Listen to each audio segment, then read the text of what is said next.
আসসালামু আলাইকুম। চলে আসলাম একটা ছোট্ট রিল নিয়ে। আর এই তো আজকে রাতের ডিনার বলেন আর ইফতার বলেন করে ফেললাম বাচ্চাদের জন্য। ওদের জন্য করেছি আজকে টাকুস, আর আজকে টাকুস খাবে। আর এটা করেছি গরুর মাংসের কিমা দিয়ে, আর একটা বিন বলে এটাকে, অনেকটা সিমের বিচির মতো, সেটা দিয়ে। এটাতে কিন্তু প্রচুর পুষ্টিকর একটা বিন, মানে সিমের বিচি। এটা খেলে শরীর ভালো থাকে।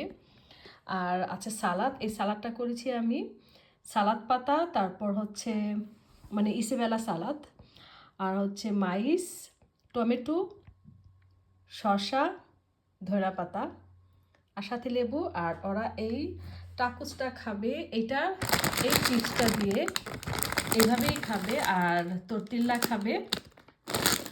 আর এই হচ্ছে ড্রেসিংগুলো। আর সাথে আছে ওদের পছন্দের চকলেট কুকিজ আর ব্রাউনি। এই হলো বাচ্চাদের পছন্দের ইফতার, আজকের ইফতার। তো কেমন হয়েছে বলুন তো? যে যেখান থেকে দেখছেন সবাই ভালো থাকুন, সুস্থ থাকুন, আর আমাদের জন্য দোয়া করবেন। আল্লাহ হাফেজ।